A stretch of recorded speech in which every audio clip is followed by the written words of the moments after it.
sure is that it's not just a mere fulfillment of a tradition, and not just a customary practice, but it's an occasion for us to understand the Dhamma, to share the Dhamma, to understand something, more deeply from the Buddha's teachings.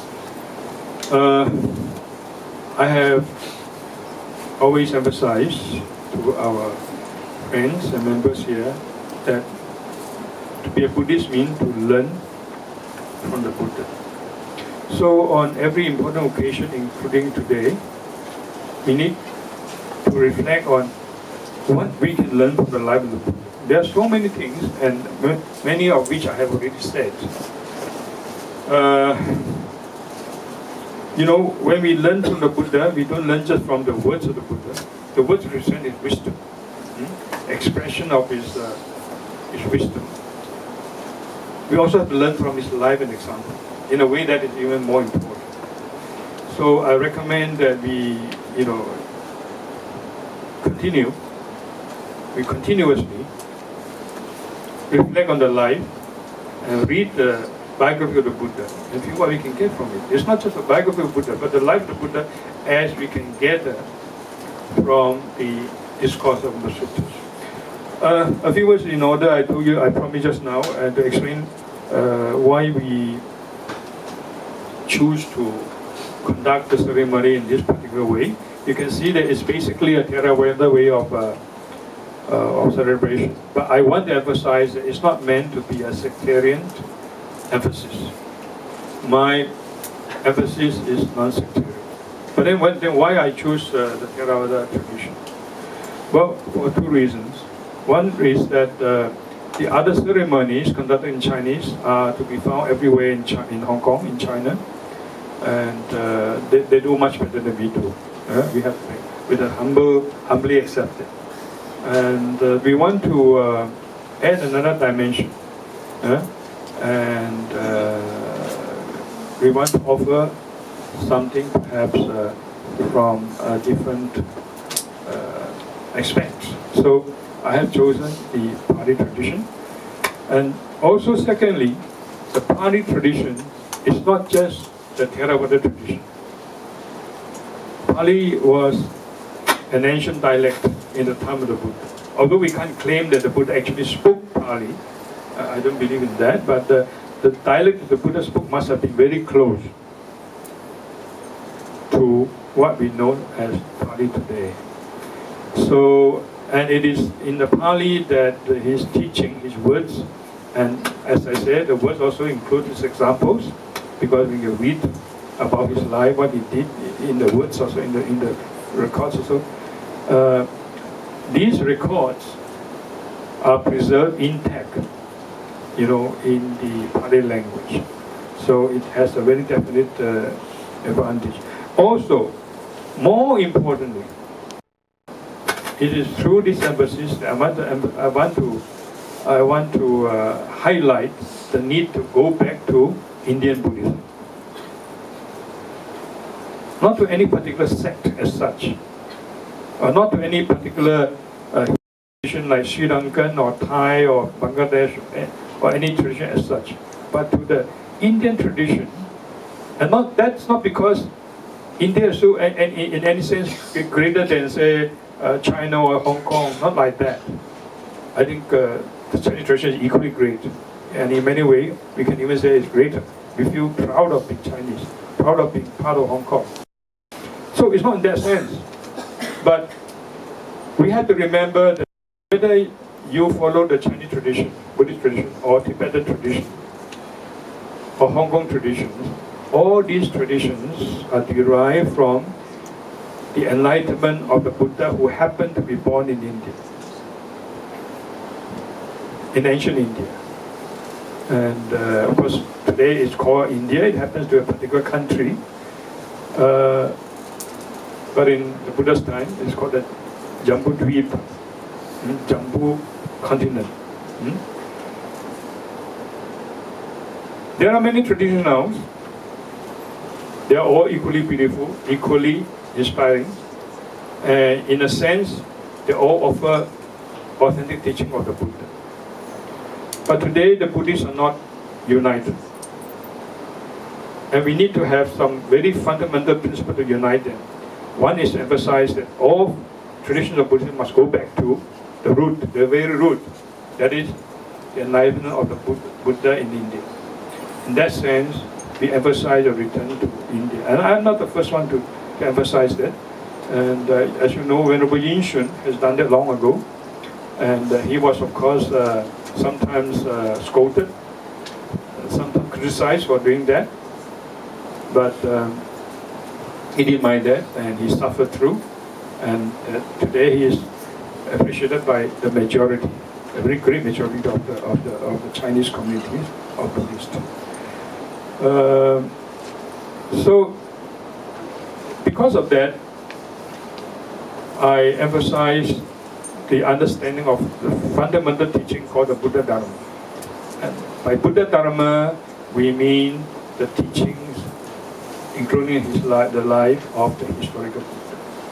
So for that, to understand that, we have to go back in that sense to the Indian tradition. Okay. Now, what can we learn from the Buddha? So many things. One thing I'm going to emphasize today is that from the Buddha's teaching, from the examples that we can gather from his discourses, we see that the Buddha-Dharma that I've just talked about is not an institutionalized religion. The Buddha life is one of simplicity. So the Buddha-Dharma emphasizes a life of simplicity, a life of contentment and detachment. And of course, not just a mere way of life. You know, people say, well, Buddhism is not religion, but only a way of life. And that I don't fully agree either.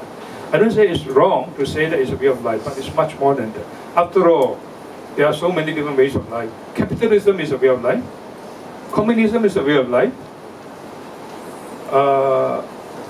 Islamism is also a way of life, you know, even though we don't agree with it. So to say that Buddhism is a way of life is not enough. So I would say that it's a life with a way of life with a spiritual purpose, and that purpose is nothing less than the universal salvation, universal liberation of all sentient beings. To understand the nature of Buddhism, I hope I'm going to give a fuller talk in Hong Kong, at Hong Kong U, in January. Thanks to basically invitation of Mr. Leong here. Here I want to emphasize it briefly.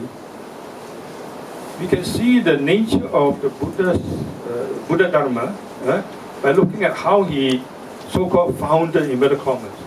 He didn't mean to be a founder as such, but he left behind with us Buddha-Dharma. How it all started. You see? But first he started with his enlightenment. But when he was enlightened, he realized that he was the one who was fully enlightened in this historical epoch. And he proclaimed that, declared that. Now that must not be understood as arrogance in the origin, because he has transcended his ego. He's speaking from enlightenment, from the standpoint of enlightenment. He's speaking as a Tathagata, we might say, not as Gautama the Buddha, as a person. And so he often says, well, I'm the Buddha, you see.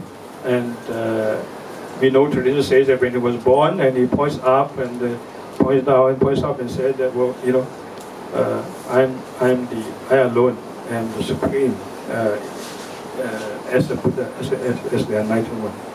Now, when he was enlightened,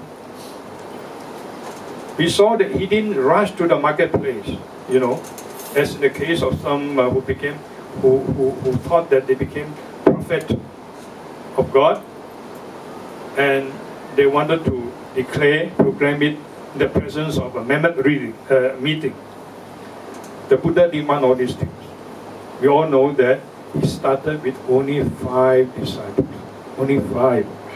How many have you got today?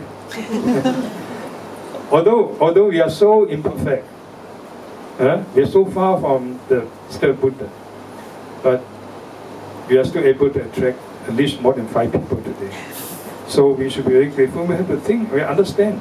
The Buddha did not mean to start a mass movement.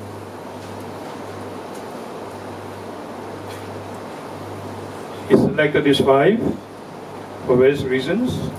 Today I have no time to elaborate on this, but the important thing is that he knew that these 5 were receptive. We're going to listen to him. We're going to understand. So, the tradition says that even with these 5 first listeners, 2 would go out for alms collection because they had to sustain their bodies, and 3 will remain to listen. 3 would go out and 2 would remain to listen. Now the Buddha did not mind. Look, the only fully enlightened person, and he knew himself was the only fully enlightened person. He has something very, very important to say to humanity, but he didn't mind teaching to 2 persons or 3 persons. And that's how it all started. And today, of course, the Dhamma spread throughout the world. Let us not forget this, that this is the Dhamma that is not institutionalized. Not try to imitate, try to emulate some modern models, whether it's from the West or from the East today. We can't just blame the West. And the Easterners are sometimes going even faster and wanting Buddhism to be more and more organized, to be bigger and bigger, you know, and to be more and more powerful, to be richer and richer. It's all wrong. We must continue the spiritual tradition of the Buddha. Now, as to this, let us also understand the spiritual mission. The Buddha, as I said, started with 5 disciples. And he didn't want to just collect more and more listeners. The more the merrier. That was not his mental attitude, right? He taught sincerely and inspired the disciples. And finally, at one stage, there were, including himself, 60 arhats in the world. Okay. What would you think he was going to do? He's going to start a big association of Buddhism or something like that? With someone as the chairman, another person as the treasurer, and no, nothing like that. Okay, and then with himself as the supreme head. No. This is what he exhorted the first batch of arhats. Let's look at what he says, because there's no time to go quickly now. You can see the Pali passage here, but I'm not going to spend time. I have explained some of this already in the class. The gist of this is to say that Buddha then told this group of about 60 arhat. Now, you have been now liberated. You have gained perfection as far as liberation from defilement is concerned. What do? Go and start societies? Go and start building temples? No. Go and preach the Dhamma. Go and preach the Dhamma for the sake of, out of compassion for the world, for the benefit of the world. So this is the famous passage quoted by many people nowadays. To apologize that the Theravadins are not involved in the world activity enough, and or to show that they are not lacking behind. They are also doing a lot of work, because it is for the Bahujana Hitaya Panana Sukhaya Loka Anusam Kampaya. For the benefit of the many, for the happiness of the many, and out of compassion for the world. So this is oft-quoted passage by many modern Theravada exponents to justify that they too have been taught to do social work. That's why they are nowadays you have so-called engaged Buddhism, for example. But I have said 2 weeks ago that engaged Buddhism, of course, is good, but it's certainly far from being enough. Because the type of social work that Buddha is exhorting disciples to do is not the ordinary social work. You can see that. Why? He tells the monks not to build more hospitals, orphanages, not to build big temples, not to build big institutions, but to preach the Dhamma. In fact, he says that let not two of you go on the same path. Do you understand that? If two persons go on the same path, then your effort is divided. One person going one direction, another person must go in another direction, so that more preaching can be done to more people. So it's a preaching of the Dhamma. That's why in Buddhism, the dana of the Dhamma is the supreme. You can give your life, you can give all your money. They're all good, but then you can't really save them spiritually.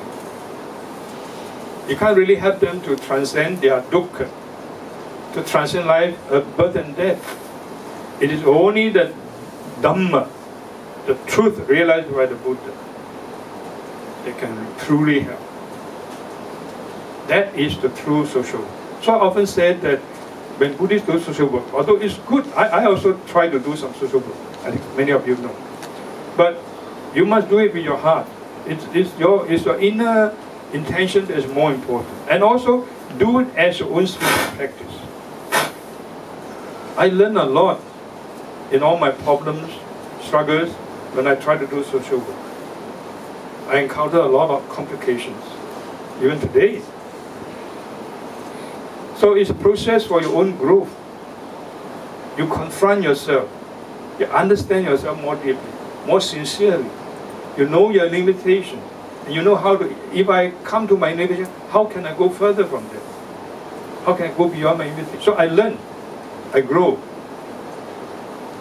And that's important. That is doing spiritual work as your own spiritual practice. And for that, you must be personally involved. You can't just collect money and just say, why don't you get it more organized? And can't you get sponsored for each and every, let's say, orphan? Isn't that the better way? Yeah, in a way it's a better way, but then you're not involved in it. You can have a huge institution like that. You can feed thousands of people. But you must yourself be in it, you must practice it. Your social work is your spiritual practice. The two, just like I emphasized, your Buddhist study is your Buddhist practice. The two must be integrated.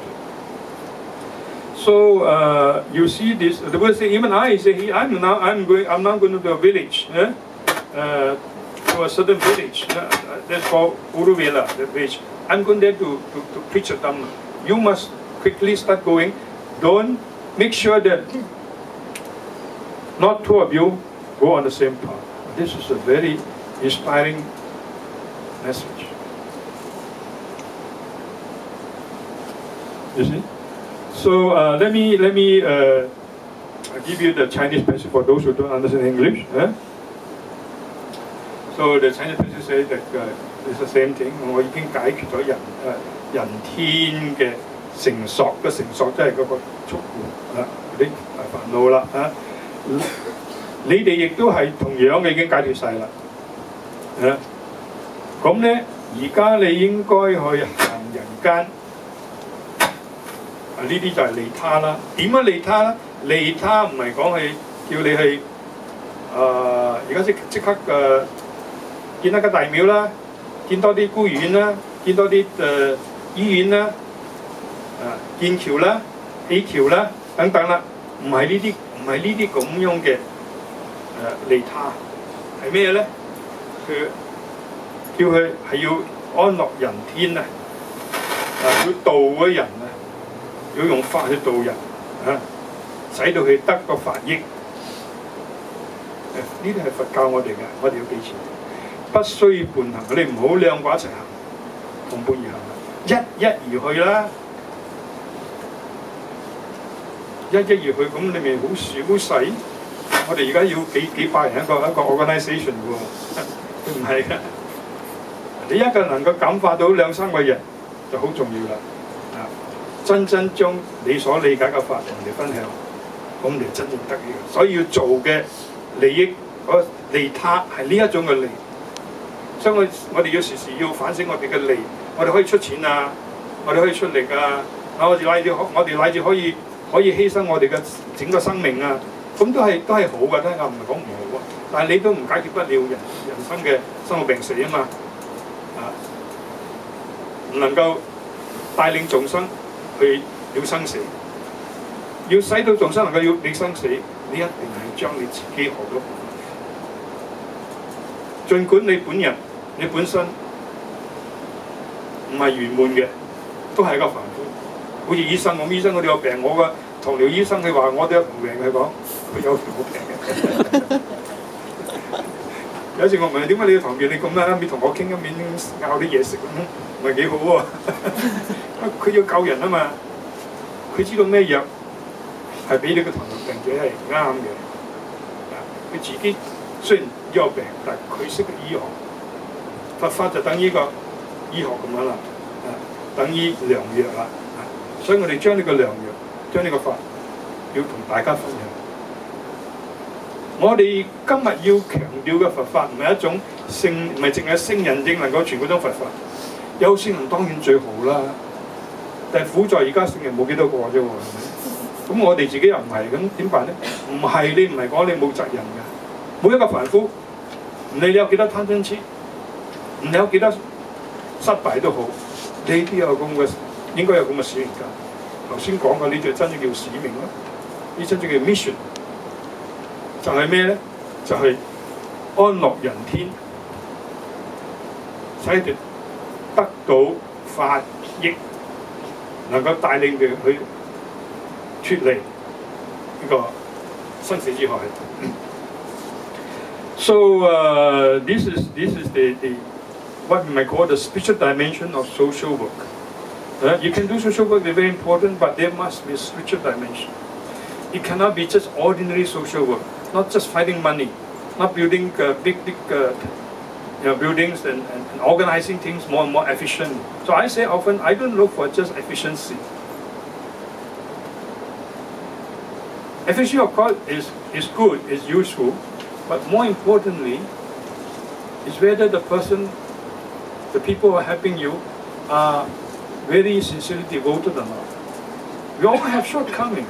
Let them have their shortcomings, but even if they may not be efficient, but they can be very wonderful people if they are fully dedicated to the Dharma and understand and share your mission.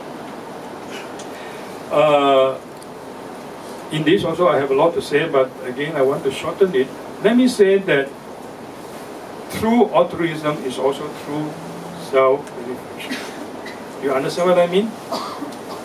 You often talk about being altruistic, to help the world outside. But really, if this altruism is founded on spiritual insight, is founded on particularly the experience of no self, the experience of emptiness, then the practitioner will realize that helping others is actually helping himself. Let me give you just one example very quickly. I will cite the explanation by Bodhisattva Samantabhadra. 就係普賢菩薩嘅，佢點樣嚟感嘆啦 ？Let's see what he says. Now, of course, I just added it.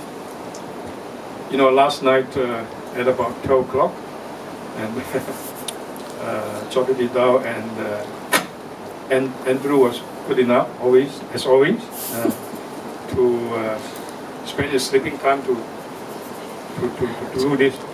A bit scared that I'm going to talk about him. Show me the time is out. But anyway, he did this as usual, you know. When I have a talk, I throw it to him, and then he didn't have time to sleep, and he would do a PPT. That also means that many of the pictures just may not be what I wanted. It will fit one of them. But I do appreciate his very deep, very devotion and dedication. Now, let's see what he says. 普賢佛點講咧？話已有眾生故嗱，我可能呢句話我喺我頭嗰度記出嚟嘅，你 check 下佢。如果冇記錯係咁啊，已有眾生故而能起大悲，已有大悲故而能證菩提。你諗下睇啦，一般人以為菩薩好偉大喎，呢度係利他咁如果修羅漢道嗰啲淨係自利，又去打坐啊，又去修持啊，咁眾生嘅苦你冇參與啊，冇入世啊，普賢菩薩係大乘嘅大菩薩嚟嘅。佢點講？佢話我真係好感激眾生啊！因為有眾生，我哋能夠起大悲；冇眾生，我布施對象係邊個？我忍辱嘅對象係邊一個？我三唔得布施行啦，我圓滿不了我嘅忍辱行啦等等啦嚇。所以有眾生就能夠起大悲，而有大悲我就能夠證菩提。有證菩提需大悲嘅。咁因此咧，從一個角度嚟睇，師父嘅菩薩好偉大，淨係利他嘅。所謂犧牲小我，完成大我。其實佛教係冇講犧牲嘅，因為最終冇我，邊度有我、小我、大我咧？邊度有我他咧？所以咧，佢好感恩呢個有眾生俾一個機會去證菩提，俾一個機會去發心學發慈悲心。所以我哋要記住，呢個就係講咧，呢個就係講啦。我哋喺呢個社會參與當中啊，應該有一個靈性嘅情面，唔係淨係嗰種普通嘅社會嘅善行。要入世，亦都有要出世，要有出世嘅情。入世當然係重要，都係好，但係入世當中應該有一個出世嘅情面，有一個維持啊。So this to say that we do social work. There must be, when we are involved in the world, it's good, but there must be a dimension. There must be a spiritual dimension. And that ultimately is to help yourself. There's nothing wrong helping yourself, being concerned with yourself, but yourself together with all sentient beings. Not just yourself as opposed to others. We see the life of the Buddha once again. Simple life, and in fact, he spent most of the time in the forest. Then he was asked, isn't it a very tough, difficult life? Isn't it a lonely life? You know? And you can't go to parties, you can't do this and that, and you spend all your time, you can't celebrate your birthday, you know? You can't make yourself famous, you can't go to the cinemas, and you spend all your life, you know, alone in the forest. And the Buddha said, yes, it's true. In fact, he then recollected the time when he was still unenlightened. He did have himself fear also, living in the forest. He knew that he had to overcome fears, right? And then he realized where the fear comes from. How do we deal? In other words, he's teaching us this sutta, how we deal with our psychological problems. Today, when you have a problem, we go to the psychiatrist, and of course, you need to talk to them, and they will help you in some way. But they can't solve all your problems. You have to look within. And this looking within is offered by religion, such as Buddhism. You know, you can take some pills from them, anti-depression, but maybe it leads to more complications. And ultimately, it doesn't help you in a thorough manner. So the Buddha realizes that the solution is an inner one. It's look inside and transcend, not to escape. You don't escape from this problem, but you transcend it. You come to a higher level. So in brief, the way the Buddha did it is to realize that all these fear, now fear is only one manifestation of psychological problems. Psychological problems are mentioned in different ways. Today, a popular term is depression, right? But that is just another manifestation of inner psychological problems. So look for the root of all this. And ultimately, it's our inability to find a comprehensive, deep enough meaning of our existence. If we find meaning, then we don't feel empty. If we don't feel empty, we don't feel depressed. So the Buddha practiced, and he transcended greed, hatred, ignorance, and he attained wisdom. And he extended wisdom, and then he realized that that's how he overcome his fear. Then finally, then he was asked, some people say that, where's the Chinese?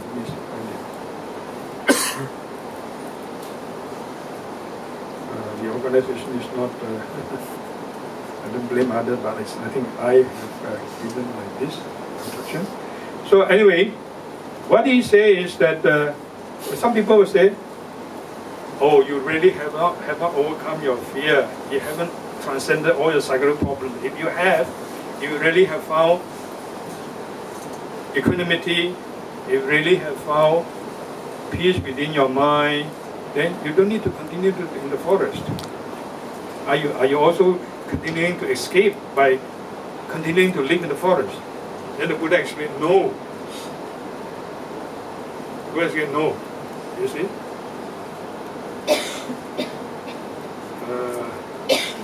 I'm trying to find you the Chinese passage for that. He said, I consider, here you are, I'm quoting from the Chinese version.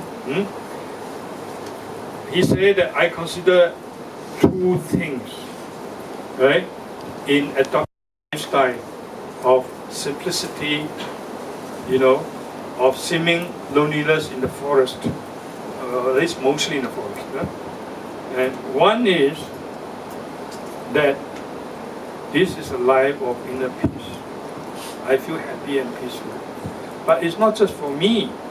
The other consideration is that this is out of passion for the world. What does it mean? On the surface, the Buddha is being selfish. If he has overcome his fear and affected psychologically, spiritually, shouldn't he go out to live with the urban people? People in the big cities who have all these depression or all these problems? No, he says that for him, he understands that the true solution of psychological problems are within you. You must gain your inner peace, inner meaning. And he demonstrates it by living in the forest. Because he knows that people look up to him. People look up to the Buddha. So his life is very important. So you see, he's continuing to stay in the forest, not just for his mere sake of his own inner peace. He got it, and he wants to maintain it. That's true. And that, by the way, incidentally, tells us about the nature of Buddhism. It is simplicity, detachment, contentment. This is a good example of this. But when he does like that, he inspires others. Because so many people look up to him. They want to follow his example. Follow the example of what? Not necessarily going to live in the forest, but to understand that the ultimate solution is your inner peace, the inner meaning of existence, the higher dimension, the highest possible dimension. That's what he does to inspire others, and that is his compassion. So I have been shown the time too many times. So therefore, this is to say that if